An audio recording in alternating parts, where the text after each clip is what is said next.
Amis lecteurs, amis téléspectateurs, amis du Congo, nous voici à notre troisième émission d'Hebdo Actu. Cette émission que nous avons conçue avec Gérard Kanabassao pour donner la parole aux lecteurs, la parole aux téléspectateurs, la parole à tous les Congolais par rapport à cette période déterminante de l'histoire de notre pays, à savoir du 19 septembre au 19 décembre 2016. Qu'est-ce qui va se passer? Et actualité oblige, cette émission, nous l'avons réalisée à l'issue de la messe qui a été célébrée en mémoire de ceux qui sont tombés sous les balles du régime en place le 19 et le 20 septembre. Et donc, avant d'aller directement dans l'émission, nous vous demandons donc de suivre ce qu'aura été cette messe. Et juste après, il y a les questions-réponses avec nos invités pour l'émission Actu Hebdo. Bien-aimés dans le Seigneur, c'est avec un cœur bondissant de joie et d'allégresse. Nous venons dans cette église de Saint-Marc à Uccle et nous aimerions profiter de ce moment pour d'abord, étant donné que charité bien ordonnée commence par soi-même, d'abord nous consacrer nous-mêmes à Dieu. Consacrer nous-mêmes à Dieu. Lecture du second livre du martyr d'Israël. Judas, chef d'Israël, organisa une collecte et envoya 2000 pièces d'argent à Jérusalem afin d'offrir un sacrifice pour les péchés. C'était un geste tout à fait noble et beau, inspiré par la pensée de la résurrection, car s'il n'avait pas espéré que ceux qui étaient tombés ressusciteraient, la prière pour les morts était superflue et absurde. Mais il jugeait qu'une très belle récompense est réservée à ceux qui meurent dans la foi. C'était là une pensée religieuse et sainte. Voilà pourquoi il fit ce sacrifice d'expiation, afin que les morts soient délivrés de leurs péchés. Parole du Seigneur. Nous rendons grâce à Dieu. Pourquoi nous avons la fierté, tout sur le ramadan, que nous arrivons à relativiser certaines réactions, certaines situations, dire non, ça c'est rien. Pourquoi on n'arrive pas à les relativiser? Pourquoi toutes ces réactions épidermiques?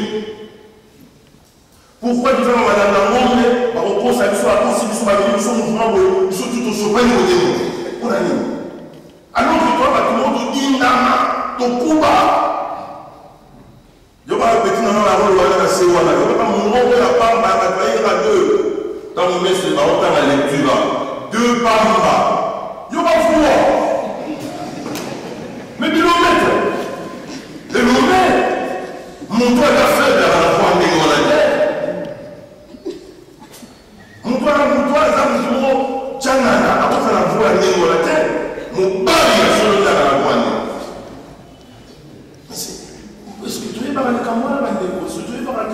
Nous sommes enviés du Parlement par tout le monde. Et ce que le Congolais, lui, à la place, en lieu et place où tel de ce monde pourrait, pour ça, pour la force, mais le Congolais, lui, à cause ça, on a eu en une seconde. Pouf, à ça, on est par là. Mais la rythme, on voit avec la sur le plan culturel. Nous trouvons un peu fait maintenant, on y a qu'à solo. Il n'a pas été à l'école à Mamoussa, à l'école à Mananité. Mais, aujourd'hui, des enfants qui n'ont même pas connu le chéreau, qui n'ont pas connu le taboulé, qui n'ont pas connu le vieux Galédief, nous allons monter sur la canne pour interpréter l'enseignement à la perfection. Mais ce n'est pas donné à tout le monde. C'est pas donné à tout le monde. Là où certains nous souffrir pour passer à la décembre, le Congolais lui arrive, pas tout machin, à ces mots-là qu'il a. À ces mots-là qu'il a. Il y a plein de Congolais qui n'ont pas besoin de papier pour faire un discours. Plein de Congolais qui n'ont pas besoin de quoi que ce soit. Il arrive au deuxième quadrimestre à l'université à l'ULA. À la fin de l'année, ils sont avec 80%. Est-ce que on a évité ce mot? Faites une analyse, les amis. Faites une étude sur votre beau et merveilleux peuple. Tu as battu Toko, tu as battu Lengi, tu as battu Soukali. Et nous sommes habités par une conviction mystique. Le peuple grand, même pas si la mission totale a tellement. On va être maçon, il est aussi là.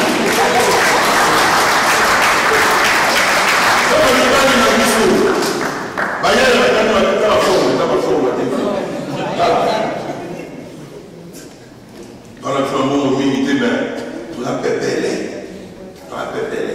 On se bat à 50 balles, mais jamais on va faire un jamais. Sous ces arabatés.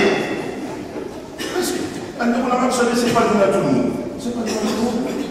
Afin que le Seigneur daigne accorder au peuple chrétien la paix et l'unité. Ensemble, prions le Seigneur.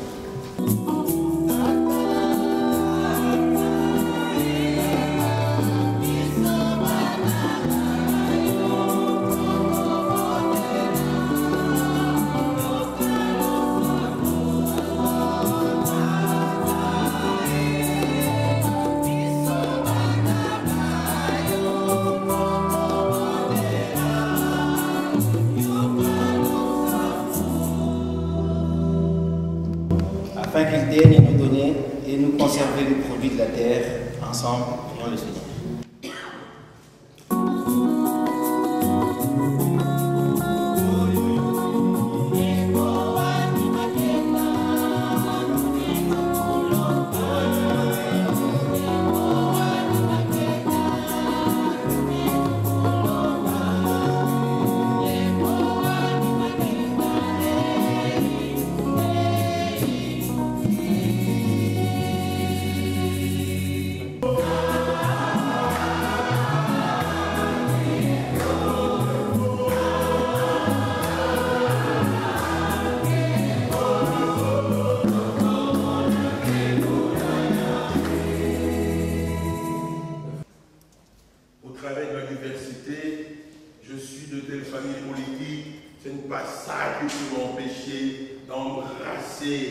Mon frère de l'autre parti politique. Puisque ne pas le faire signifie tout simplement de la bassesse et de la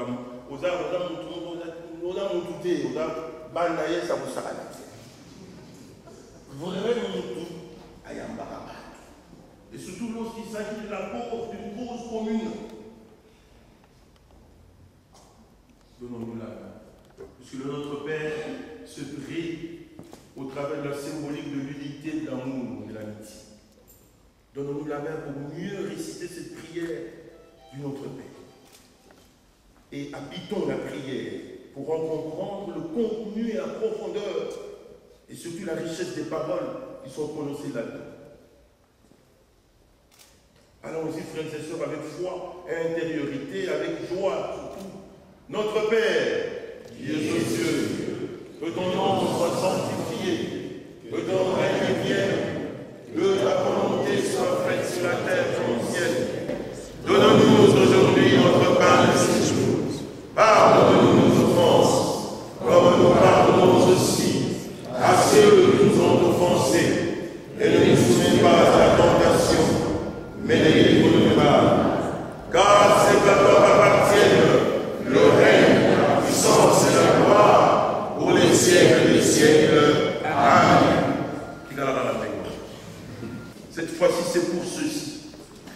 Prie pour la personne dont tu tiens la main ou les mains. Ça me l'a pour prier, c'est demander du bien. Demander des bénédictions à Dieu pour la personne qui est à tes côtés. Surtout la santé. La santé. Beaucoup de nos frères et sœurs traversent des moments durs ici. La santé pour lui. La santé. La santé pour sa famille. La santé pour le royaume de Belgique qui nous accueille de manière fraternelle et solidaire.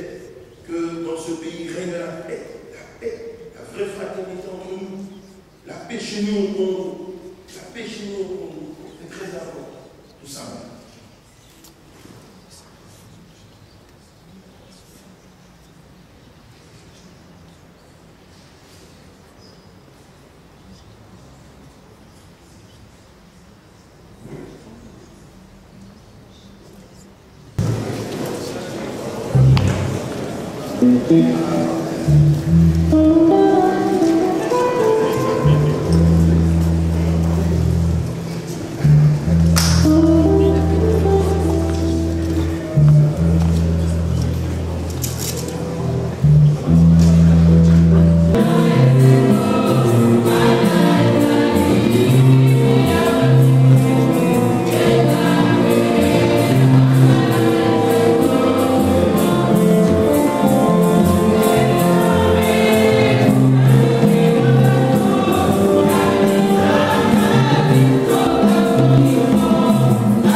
Amis lecteurs, amis téléspectateurs, c'était là le résumé de la messe célébrée en mémoire des victimes du 19 et 20 septembre à Kinshasa.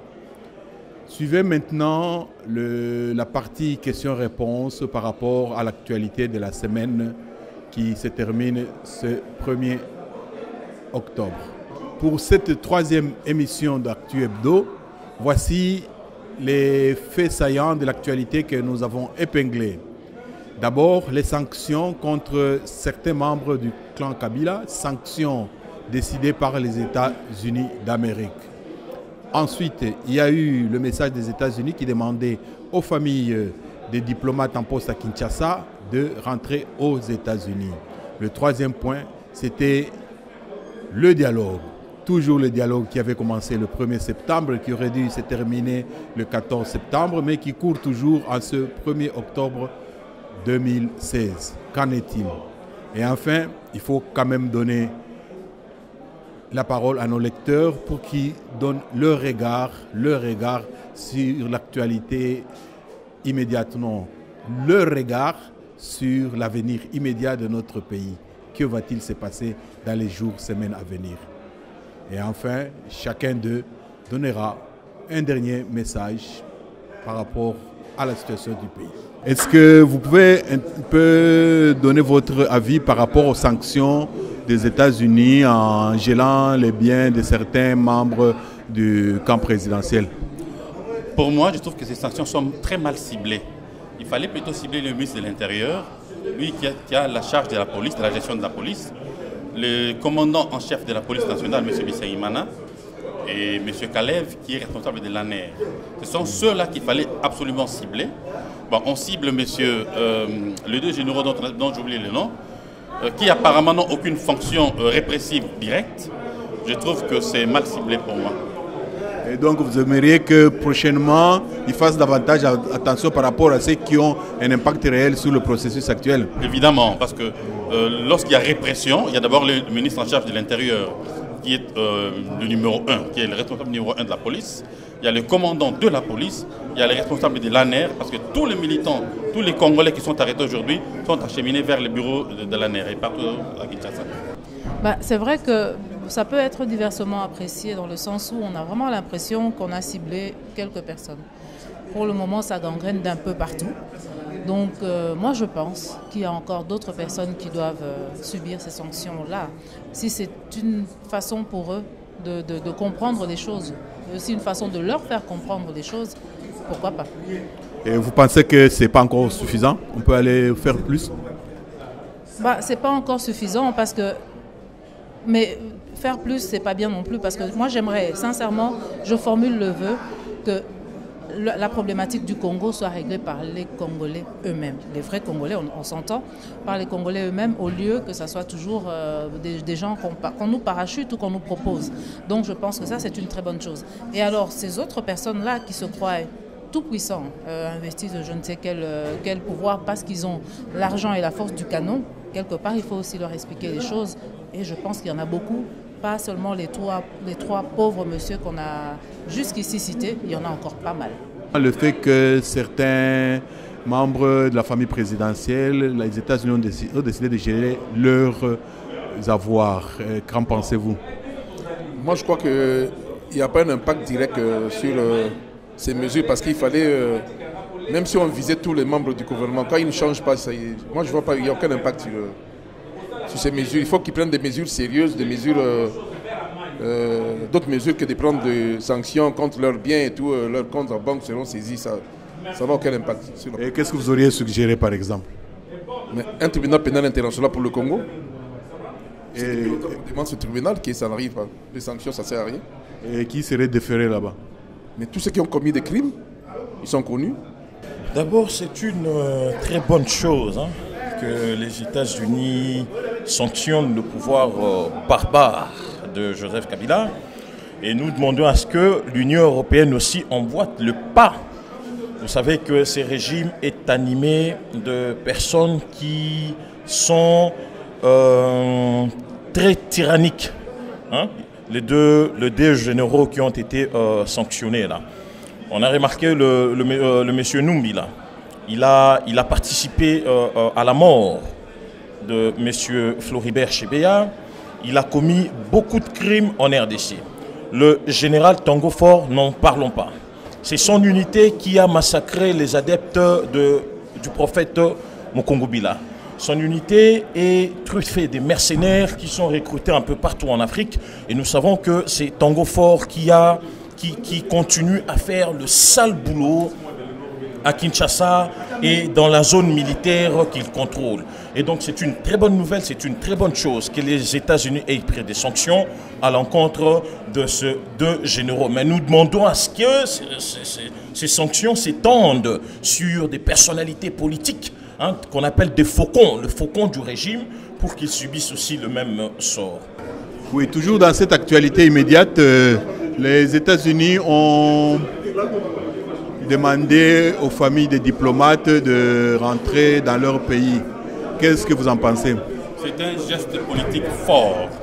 Et pour ça, moi je félicite les Américains. Je demande même aux Européens, aux Belges, aux Français et aux autres de rapatrier les familles de leurs diplomates. Parce que Kabila et sa bande sont en train d'appliquer la politique de la terre brûlée, c'est-à-dire moi ou le chaos. Eh bien, il faudrait que ces gens-là puissent permettre à leur famille de rentrer. Comme ça, ils verront ce que Kabila fait et ils pourront, les Américains qui ont des forces spéciales sur place à Kinshasa et à Pointe-Noire, ils pourront en fait demander à leurs forces d'intervenir pour mettre hors d'état de nuire toutes les forces négatives kabilistes. Personnellement, ça m'inquiète. Ça m'inquiète parce que quand on a ce genre de signes, les rats quittent le navire ou peut-être aussi, bon allez, sauvons ce qu'on peut sauver parce qu'il y aura un déluge. Donc ça, c'est un peu inquiétant. Les États-Unis ont décidé de rapatrier les familles des diplomates. Comment est-ce que vous interprétez cet appel-là? En effet, bon, merci de me donner la parole. J'ai appris ça comme tout le monde et je pense que c'est pas bon signe par rapport à ce qui se prépare. Bon, moi je me disais qu'après s'être entendu pour le dialogue, de se rencontrer, de discuter, voilà, qu'on allait vers la paix, mais ça sent pas à la paix. Voilà, malheureusement pour moi, je trouve que ça sent pas à la paix. Je crois qu'il y a quelque chose qui se prépare. Si vous suivez bien les actualités partout dans le monde, quand les États-Unis commencent à rapatrier le personnel de leurs ambassades, cela veut dire qu'il y a quelque chose qui se prépare, je ne sais pas. Je crois qu'il y a quelque chose qui se prépare. Contre nous ou contre les dirigeants, contre ceux qui sont en place. Parce que comment il faut toujours changer de constitution, changer. Pourquoi? Je ne vois même pas au fait à quoi sert le dialogue, parce que à chaque fois, on va dialoguer, parce que quand il y aura notre président, à la fin de ces 2 mandats, il va encore chercher un dialogue. Je ne vois pas à quoi ça sert un dialogue. Les États-Unis ont demandé que les familles du personnel, des diplomates rentrent aux États-Unis. Comment vous interprétez cela? Vous conviendrez avec moi que le niveau de sécurité au Congo est inquiétant. Depuis un certain temps, il y a une menace réelle d'instabilité. Et donc c'est tout à fait normal que les étrangers, il n'y a pas que les États-Unis, ce matin j'ai lu le Canada et la France, et donc c'est des gens qui estiment que voilà, il y a eu une forte tension sociopolitique en RDC et qu'il faut absolument protéger leurs ressortissants. Évidemment que ce sont des signes annonciateurs des éventuels troubles qui pourront arriver à la période fatidique, notamment le 20 décembre et toute la période antérieure au 20 décembre, donc selon les rapports qu'ils ont certainement reçus, et qu'ils risquent d'avoir des troubles et par conséquent, par mesure de précaution, ils ont estimé bon de rappeler le personnel diplomatique et tout individu, tout citoyen américain qui vit au Congo, qui n'a pas une activité conséquente. Le 1er septembre, c'était ouvert un dialogue qui avait comme facilitateur M. Kodjo. Le dialogue devait se terminer le 14 septembre. Nous sommes le 1er octobre. Le dialogue n'est toujours pas terminé. Quel est votre commentaire là-dessus?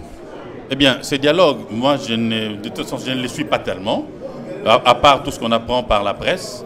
Mais c'est un dialogue qui n'est pas inclusif.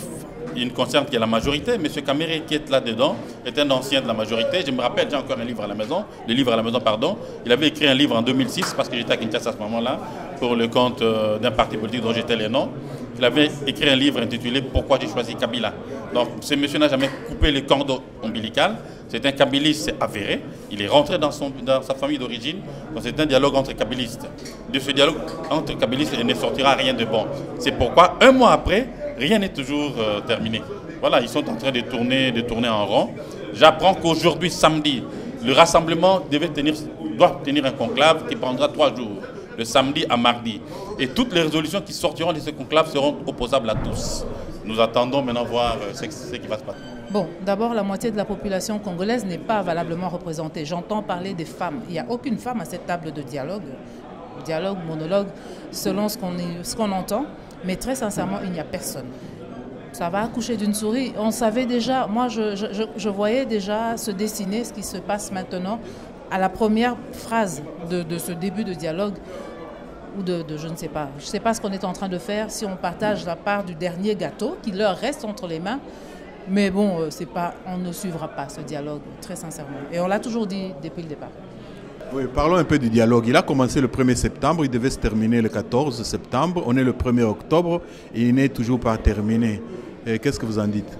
Bon, au départ, j'étais pour le dialogue. C'est normal quand les parents se séparent de discuter pour le bien-être des enfants, pour leur équilibre. Bon, maintenant, est-ce que le peuple est au centre des discussions?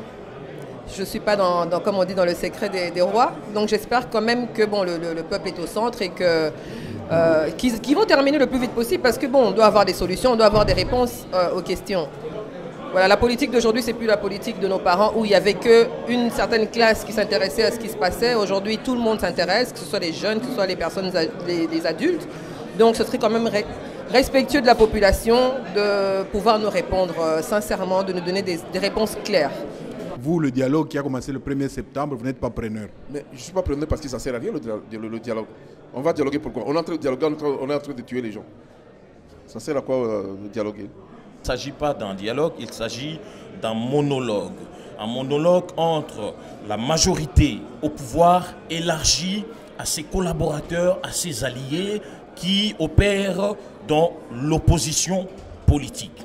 Et donc, nous, dès le départ, nous avons condamné ce monologue exclusif qui manque d'inclusivité, ces monologues et qui est vraiment fait pour violer, dans l'idée dans le but de violer la Constitution. Nous avons rejeté le facilitateur qui s'est illustré par des prises de position impartial. Et donc, voilà. Et le deuxième volet est que toutes les résolutions qui sortiront de ces monologues, ça ne concerne que le participant. Donc ces résolutions, nous, au niveau de la diaspora, nous le condamnons d'abord et nous les rejetons en bloc. Ça ne nous concerne pas. Et donc, nous demandons à ce que l'opposition proche du peuple, l'opposition qui réunit le plus grand membre de la dynamique de l'opposition, donc les rassemblements, puissent continuer à mener des actions sur les terrains, puissent continuer à exiger le respect de la Constitution et l'organisation des élections dans le délai constitutionnel. Donc, par rapport à ce dialogue, la grande évidence, c'est que ce dialogue n'est pas inclusif.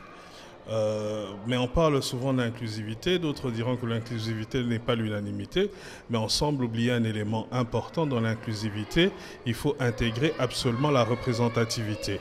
Or, une des composantes importantes de ce dialogue que l'on classifie d'opposition politique n'est ni inclusif ni représentative. Par rapport à la représentativité, je tiens à rappeler qu'il y a des dispositions normatives en République démocratique du Congo qui déterminent la représentativité tout justement de l'opposition. Nous avons premièrement la Constitution qui règle les règles de représentativité. D'autre part, nous avons le statut de l'opposition, la loi sur le statut de l'opposition qui précise que le leadership de l'opposition doit être conduit par le parti le plus représentatif. Et votre regard sur l'avenir immédiat de notre pays? L'avenir immédiat est vraiment très inquiétant. Parce que Kabila a lâché ses chiens de garde. Il y a même des soldats, paraît-il, parce que je ne peux pas les confirmer, paraît-il, des soldats étrangers. Ils sont là pour la répression du peuple, de Congolais qui manifestent pacifiquement sans armes. C'est que l'avenir est très inquiétant. Nous espérons que les Congolais, dans un sursaut d'orgueil, même ceux qui sont dans la majorité, vont se retourner contre Kabila et les siens. Nous vous remercions. Merci, c'est moi qui vous remercie. Votre regard sur l'avenir immédiat de notre pays, la RD Congo? Très sombre. Je m'inquiète énormément. Je m'inquiète quand je vois des signes avant-coureurs qui nous rappellent un petit peu 1997, quand le pouvoir commence à tirer sur ses propres fils. Ce n'est plus normal. Quand on réagit comme ça, œil pour œil, dent pour dent, alors qu'on a en fait au départ aussi créé cette situation chaotique, quand on se permet de dire après moi ça sera le chaos, alors qu'on est en train d'orchestrer le chaos, j'ai un regard vraiment sombre. Et un dernier message? Un dernier message, comme l'a dit le prêtre, t'ôter les mains vraiment, et qu'on s'unisse. Il y a des gens qui sont égarés, qui se sont égarés, peut-être à cause de l'argent, peut-être parce qu'ils ont peur, peut-être parce qu'ils n'osent pas parler, peut-être parce qu'ils n'osent pas dire. Il faut vraiment qu'on s'unisse. C'est vrai qu'ici, moi, j'ai une sorte de double casquette. Je représente la politique belge, mais ici, je parle vraiment au nom de mon sang, le sang de mes ancêtres, le Congo. Il faut vraiment t'ôter les mains, Tushimame, tout l'amour. Vraiment, il faut que nous travaillions ensemble pour l'avenir de ce Congo. De notre pays. Moi, je dis toujours une seule chose, le Congolais doit être dans l'action et non dans la réaction. Parce qu'on a tendance à toujours attendre que les choses se passent pour marcher, pour manifester et tout ça. Or, voilà, il y a eu des décès, il y a eu des blessés. Moi, j'ai fait un appel, j'ai lancé un appel de fonds pour aider, via mon association, pour aider les blessés. Et enterrer les morts, pas tous, mais bon, quelques-uns, selon, voilà. Ce qu'on peut faire, mais j'ai reçu aucune réponse et le Congolais est comme ça. Il est comme ça, il est lent à réagir.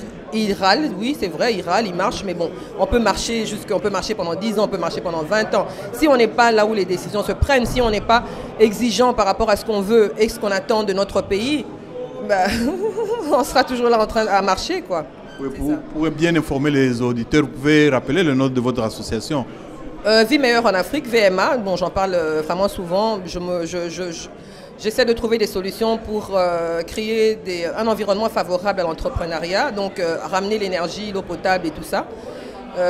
D'abord, pour moi, je pense que ça doit être la première chose qu'il faut donner au peuple, c'est l'énergie, c'est pas un luxe, c'est vraiment normal. Donc sans énergie, c'est impossible de pouvoir entreprendre un projet quelconque, c'est impossible. Je vois pas comment, sincèrement, je vois pas comment.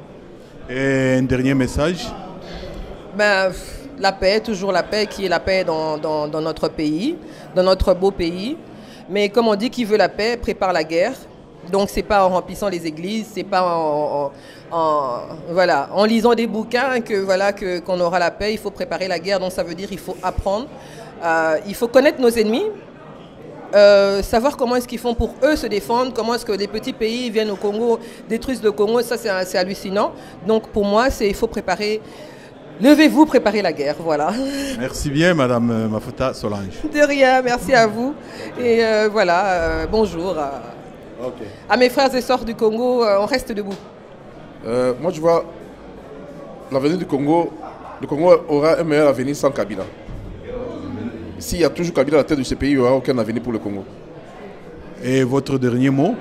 Je présente mes condoléances aux familles qui ont perdu leurs membres pendant ces journées de 19 et 20. Et je crois qu'il faut que les Congolais se mettent debout, parce que sans lutte, on ne peut pas libérer le pays. Kabila est venu par les armes, il sera chassé par les armes. Moi, je crois que c'est ça la solution, parce qu'il demande un dialogue, en même temps, au même moment, il y a un dialogue, en même moment, il tue les gens. Donc, ça ne sert à rien. Ça, avec Kabila, il n'y a pas d'avenir pour le Congo. Il y a peu de temps, j'étais pessimiste, mais juste après les 19 et 20 septembre, je suis très optimiste. Je pense que mon regard est très positif. Je crois fermement que ce peuple va se libérer, parce qu'un peuple se libère. Et que ce peuple est déterminé à faire échec. D'abord aux résolutions du monologue, et deuxièmement à faire respecter la Constitution. Et donc, nous y arrivons presque à la date butoir de l'expiration du mandat de M. Kabila. Le président du Rassemblement, M. Tshisekedi, lui a signifié en préavis que le 19 décembre, il n'est plus légitime, il n'est plus légal, et donc il doit remballer, il doit prendre ses clics et ses claques et laisser le pouvoir.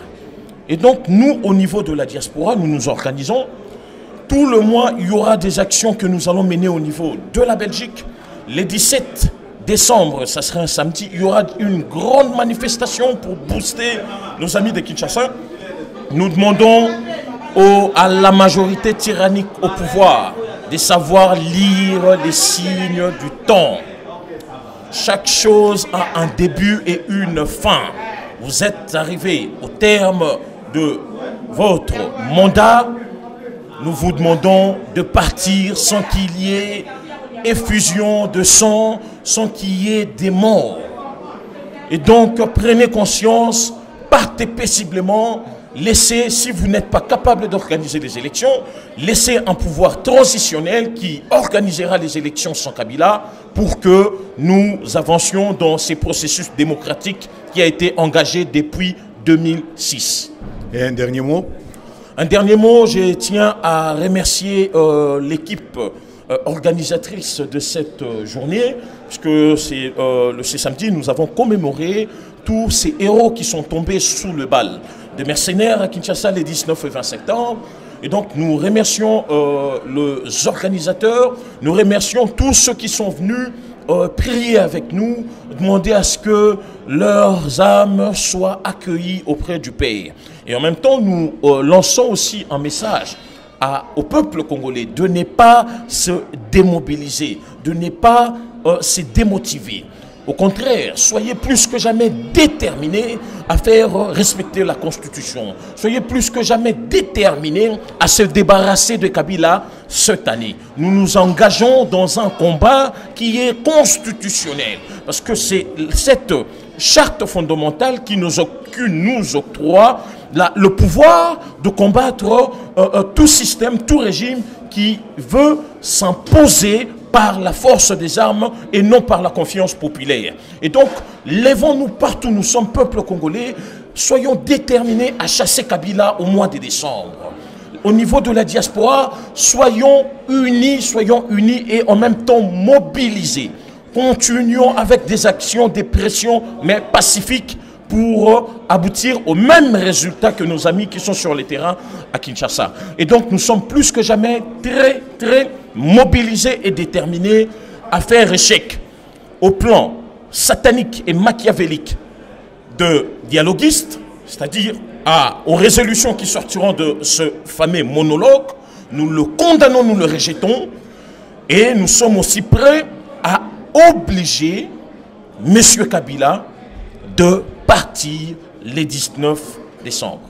Bon, l'avenir me paraît sombre tant que ceux qui dirigent le pays actuellement s'obstinent à y rester, à y demeurer en violation des lois de la République. Donc ça me paraît très sombre dans les prochains jours. Ok, un dernier commentaire? Non, je vous remercie pour ce nouveau concept que je découvre particulièrement, qui permet à tout le monde de s'imprégner un peu de l'actualité. Et voilà, merci. Nous vous remercions aussi, Maître Chimpangila. Merci bien. Amis lecteurs, amis téléspectateurs, amis du Congo, c'était l'émission Actu Hebdo, présentée par Cheikh Fita et sous la réalisation de Gérard Kanabassao pour l'info en ligne des Congolais de Belgique. À la prochaine.